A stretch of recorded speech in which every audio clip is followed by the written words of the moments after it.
The other concept that we will cover today is aggregation. And aggregation is simply the relation of having one of your fields in one of the objects to be another object from a different class. All right, so this is what we call the has a relationship. So for example here, and this is the example given by the book, you could have a course, right? The course will have its own course name, which is a string. It has an instructor, and it has a textbook.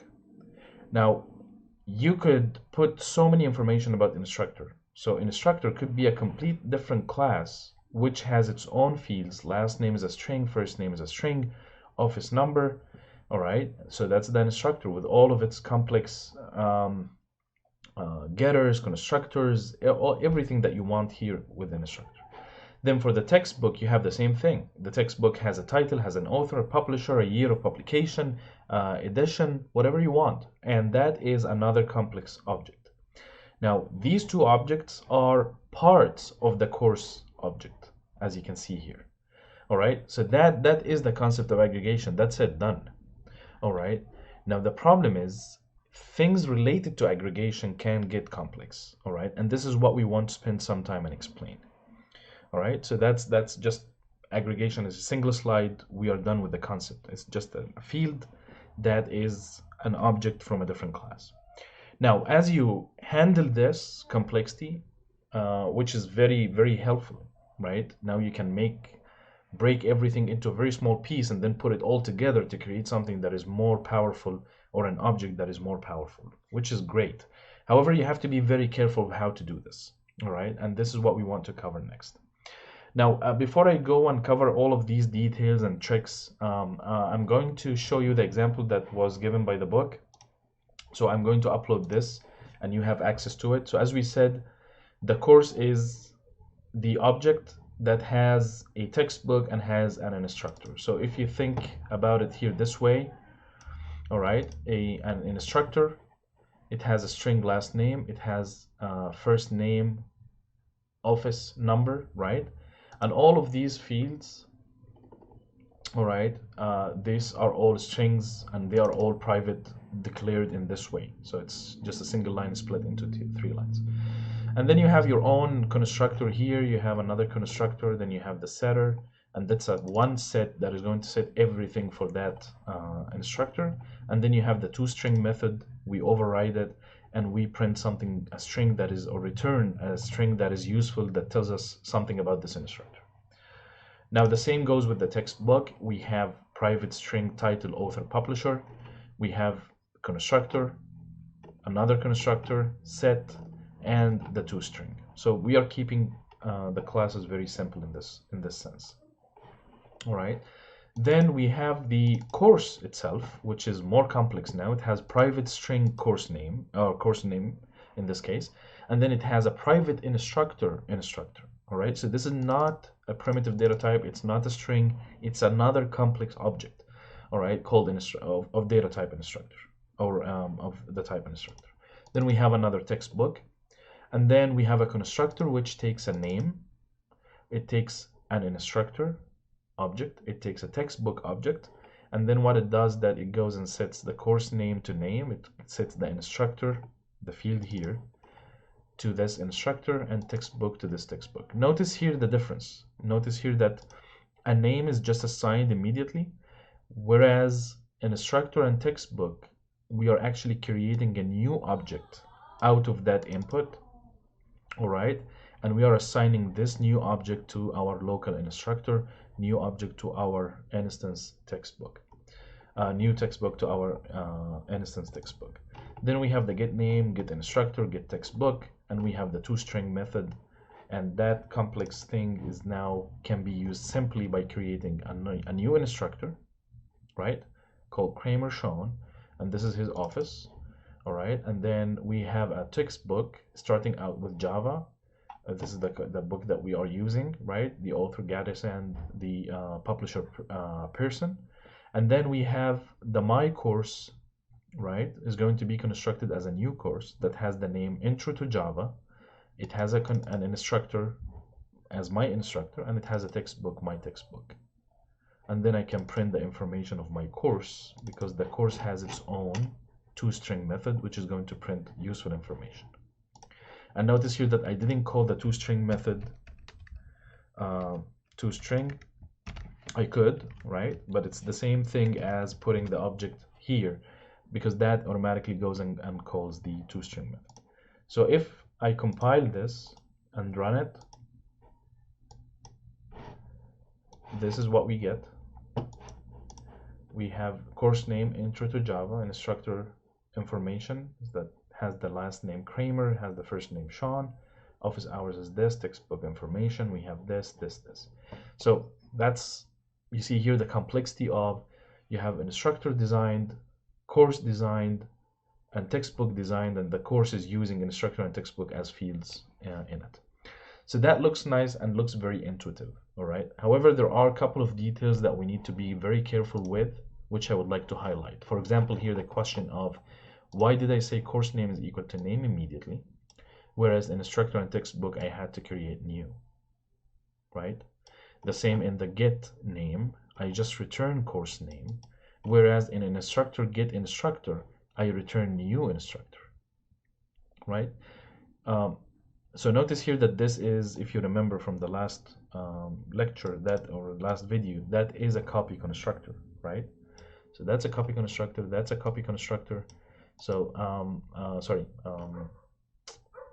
that's actually a copy constructor, right? Textbook text. So all of these are copy constructors. So the question that we need to answer, and by the end of this video we should be able to answer, is why do we do this here, and why do we copy before we return when we try to get instructor or get textbook? Now, to answer this, I would like to use a completely different example, a simplified example, something that we are familiar with. All right, so for now I'm going to close this. You have this code, it's going to be uploaded and available for you. Now what I'm going to use is, again, if you guessed it, it's going to be the rectangle class. All right, so we are going to use the rectangle class again to show what I'm talking about here. Now this rectangle class is slightly different from what we have dealt with before. I added a new field called name. All right, it's a string and name plus the double width and double length. For the no arc constructor, I'm setting name to null, length and width to zeros. For the copy constructor, I'm going to get name, get length, get width. For this rectangle here, I'm going constructor, I'm just going to take a name string, double, and set them here. And notice here that this name is equal to name to prevent shadowing. Then in the set name, I'm going to check if I have null. And this is something that you have been doing in the lab. I'm doing it here. In the next lecture, it will make more sense to you. All right, so basically we are just trying to avoid that if not name is pointing to nothing, then we don't want to our field at this point to point to nothing. And instead it's going to point to empty string. That's it. So it's very straightforward. Then we have the setters, the getters that we are familiar with added get name, and then we have the toString method. So that's, and the equals and copy methods. All right, so that's the full rectangle class. Then what I'm going to do is to define a new class that is called home. And for me, I'm going to look at a home as a very simple object that only it's only represented by a window and a door. That's it. All right, so it's very simplistic way of looking at a home from outside. It just has a window and a door, and both of them are of type rectangles. So that is aggregation here.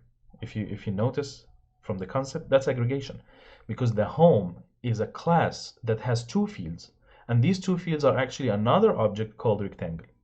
All right, so that is a process of aggregation. We say the home has a rectangle as a window, or the home has a rectangle as a door. So the has a relationship is there. Now for the home constructor, we are going to provide two rectangles, one of the constructors. One of them is the window. I'm going to call it win, and the other is door. All right, and that is going to be used to assign my window and my door, which are my fields here in this case. Another, so that's the constructor that we have here. Then we have a get window that returns the window. We have the get door that returns the door. And then we have the toString, which is going to print the information of a home, of what door does it have and what window does it have. So that's it. And then in the home demo, I'm just going to use these two classes to build homes. All right. So we will start simple. So let's start very simple here. We are going to construct or instantiate a new door, right, called door1 that has dimensions 1 and 3. Then I'm going to construct a new window that is a rectangle called window1, and it has dimensions 1 and 1. All right. So and let's visualize what is going on here. So here what I did so far is that let's do this here. So we have a door, we have a window, and we have a home. All right. And then that is an object here, another object there, a third object. Okay. So here what do we have is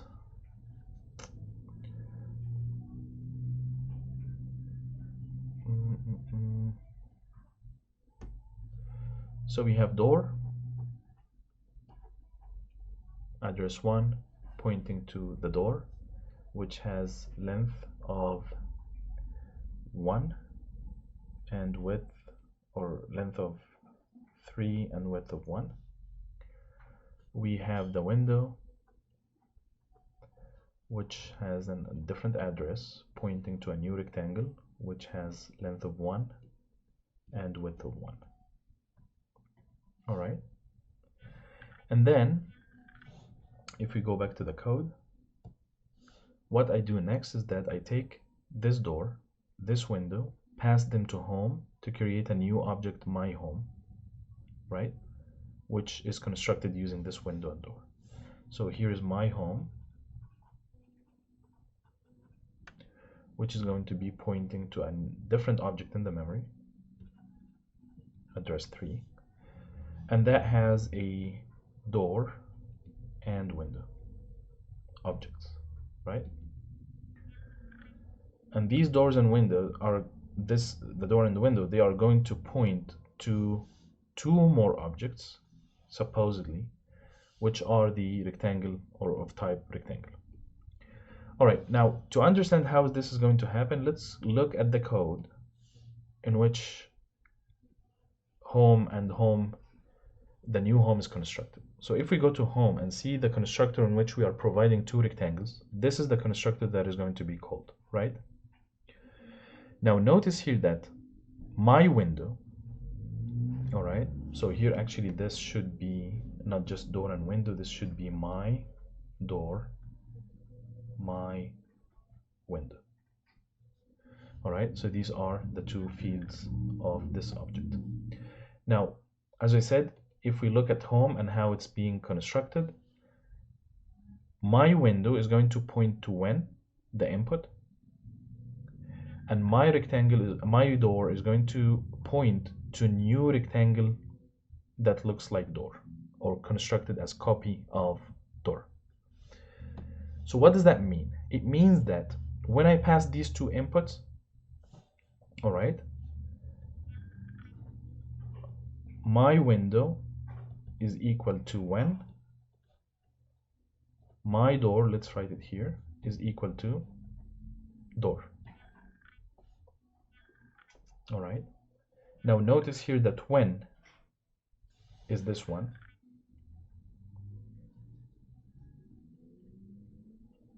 and this is door, right? And you need to know why. It's because when I did this here, I pass window and door, right? They get mapped to when and door, right? So these are the two objects that you created, and both of them are mapped to when and door. Now the next thing is that my window is equal to when immediately. Now, and my door is equal to, that's not correct here. My door is equal to new rectangle of door. So here that is not this, it's new rectangle with door as an input. So here, what is this from the previous lecture? That is shallow copying. What is really happening is that the address of when is going to be assigned to, or is stored also in my window. So my window here is going to be pointing to the same window here, right? On the other hand, my door is a new copy of the rectangle, so this means a completely new object in the memory is created, right? That looks exactly, if I delete this, let's go back to the pen, that looks exactly like this one, which is going to be length of 1, width of 1. And that my door here that is pointing to this new object is going to be actually pointing to a completely new object here. So that's the key. That's the major concept that you need to understand here at this point. Shallow copying, both of them are pointing to the same object in the memory. Sorry, that is coming from this one here, 3 and 1. I mixed that. All right. Deep copying, this means a completely new object is going to be created, right? And this means the door is really pointing to something completely different from what door is pointing to. All right, so let's go back to the code, run it at this point with the home demo, printing the information of my home.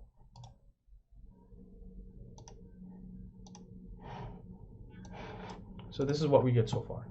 The home has width of 1 for the door, length of 3. The window has width of 1, length of 1. That is perfect. All right. So that is exactly what is happening here.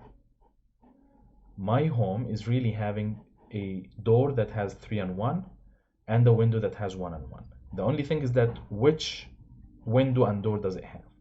Now, to understand the difference here, I will go back and try to set from this window here that I created outside. I'm going to set its length to 200. All right. So I hope at this point you are not completely lost.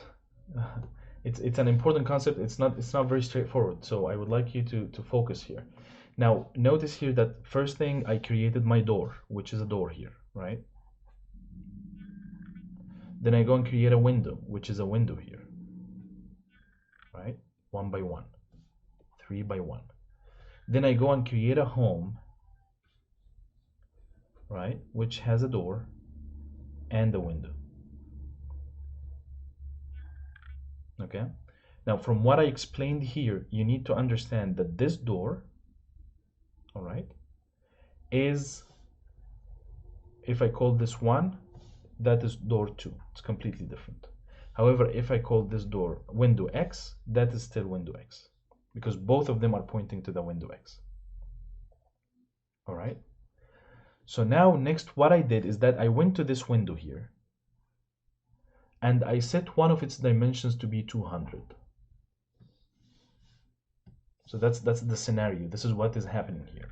I go to window, which is here. It has nothing to do with this home at this point, right? And set the length to be 200.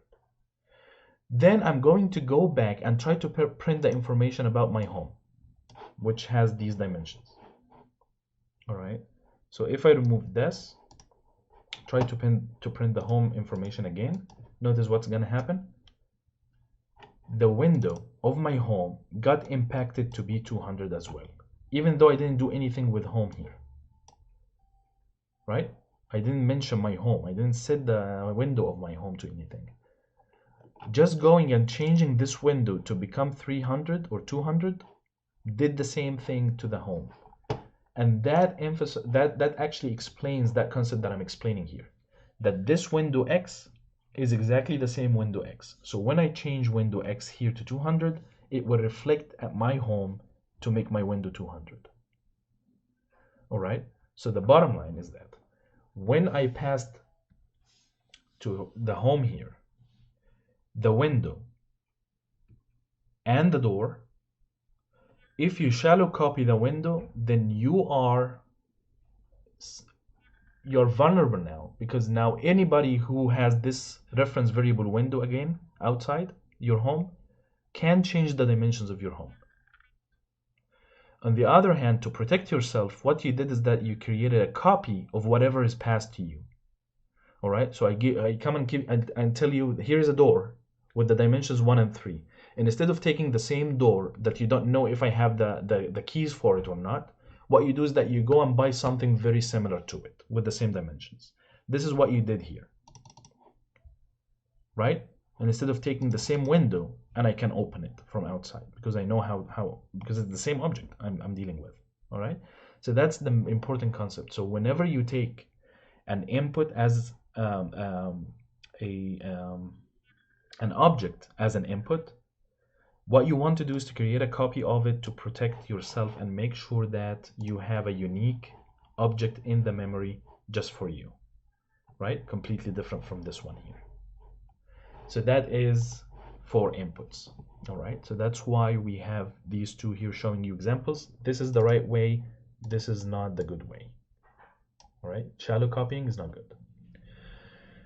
All right, now to continue this example here, this scenario that we are building, now I'm going to do the same thing for getting. So all of that was setting, right?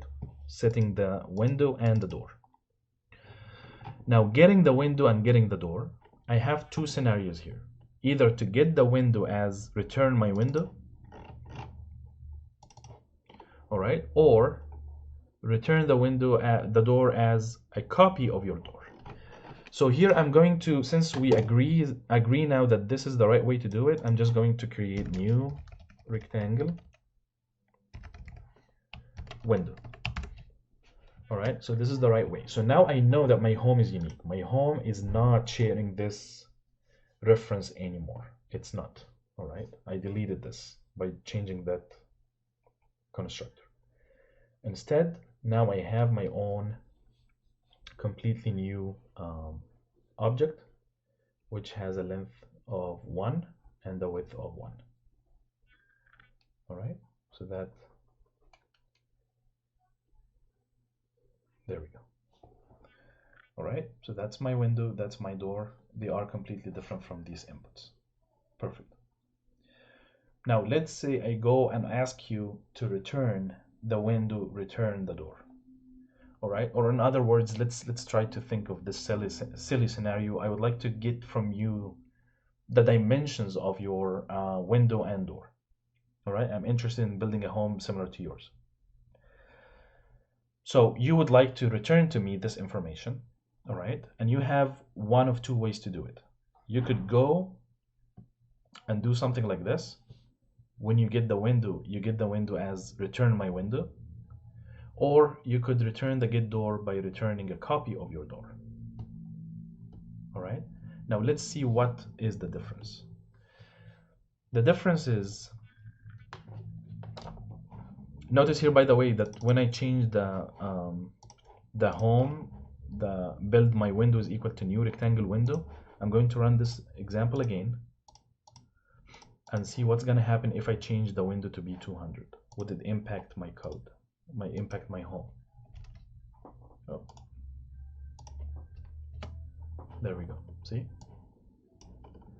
Now it's the same. The length of the window of my home did not change to be 200, even though I changed the set of the window, right? So changing this window here to become 200, or the length, doesn't impact my unique window.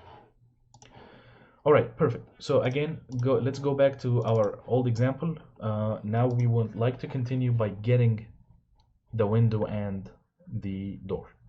So I'm going to create new rectangles. I'm going to call them winds and gate, all right? And they are basically my home.getWindow, my door.getDoor, all right? So if I do something like this, system.out.println winds, and do the same thing with gate, that should print for winds and gate the same dimensions as your home, correct? So there we go.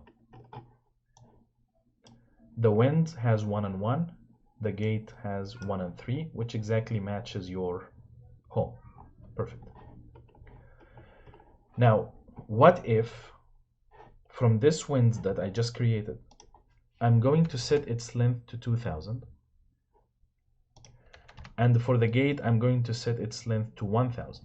All right, I'm just messing up with this design. Now, as I said, imagine this silly scenario. I come and say, hey, I would like to know about your the window and the dimensions of your window and your door, because I'm going to build something very similar. And you return to me this information. One of them was just returning my window immediately, and the other is returning a copy of your door. All right. Then I take these two dimensions, which match your home now, and then I go and independently set them to something that is really crazy. 2000, 1000, right? Crazy dimensions. Ideally, your home shouldn't be impacted by my crazy doing here, right? Now, if I go and try to confirm this and check how your home look like now at this point, your home window became 2000,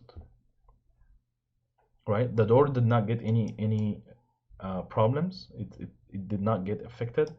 However, the window, the dimensions went crazy. The length became 2000, even though the 2000 was actually for my window that you just returned to me, right?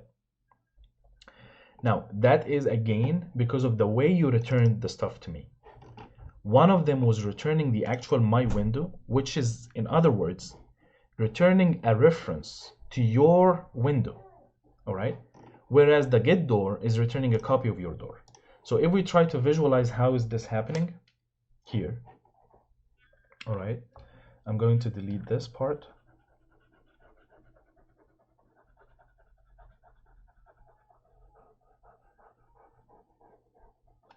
And then what I'm going to do is to just add two more objects here. All right, one of them is going to be referenced by winds and the other is gate. Now, when you did window is return my window, all right? So when I said here that winds is equal to get window, and you do return my window immediately, what you really did is that you returned to me, all right, this address here. So now I have the same address, and that's why I am pointing to the same window as yours. Exactly. And that's why when I go and change this one to be 2000, yours becomes 2000. On the other hand, when I told you I would like to get the door and store it in gate or reference it by gate, here, gate is equal to my home.getDoor. What you did was smart. You returned a copy of your door, right? A copy of the dimension. You did not give me, you did not hand me the doors or your home's door. You returned a copy of this. So what did this do in the memory is that it went and created a new object that has length of 3, has a width of 1, which is a match of this one here, right? And then it returned to me the address that points to it. New address, which has nothing to do with your home here. All right, and that's why even if I go and set this to what we did it 1000, all right, here 1000, this is still 1, it doesn't get impacted, no problem. All right, so that is, it's a very important concept. I don't know really how we I could have explained that in an easier way. I used the rectangle because it's more straightforward, rather than trying to introduce this new course instructor and textbook. So I hope that that tells you why do we care about how to copy things, and that's why we explain the copy constructors and copy methods. So in general, to avoid security holes that another object changes something and that reflects on your object, you need to be very careful, and you need to copy, or deep copy to be more accurate, your objects before you either pass it as an input or return it as an output from methods. All right, again, deep copy as you assign or set, deep copy as you return. All right. Now the only exception is the string, and this is the question that I had at the beginning, was why didn't we, all right, so for example here, if I go to rectangle, now rectangle strings are objects, right? So I imagine everything we said should apply. If you're going to pass it, you need to copy it. If you're going to return it, you need to copy it. However, you will notice here that we didn't do that, and that was again the same thing that happened in the other example of the book and the reference and so on, right? Let me remind you of that. So here, if we open this project, you will notice that it was at the course, yeah, course name, this is object, this is object, this is object. However, they are treated differently. The string got copied immediately, shallow copying, whereas the instructor and the textbook got copied, deep copy, so that you can assign it to your fields. All right, the same goes here. So the question is why? Why the string is treated differently? Even in the return, notice here, get name returns the name immediately or directly, whereas get instructor is returning a copy of the instructor, get textbook is returning a copy of the textbook. Now the reason why we are doing this with the strings especially is because the strings are immutable. You cannot change it. All right, I could go and change the window dimension, the length, the width. Strings, you cannot go and change it. So it's very safe, and you do not need to do this. This would be redundant if you deep copy the strings. All right, so you don't need it because the strings are immutable. Nobody can go and change it. So once a string is constructed, you cannot go and change its contents.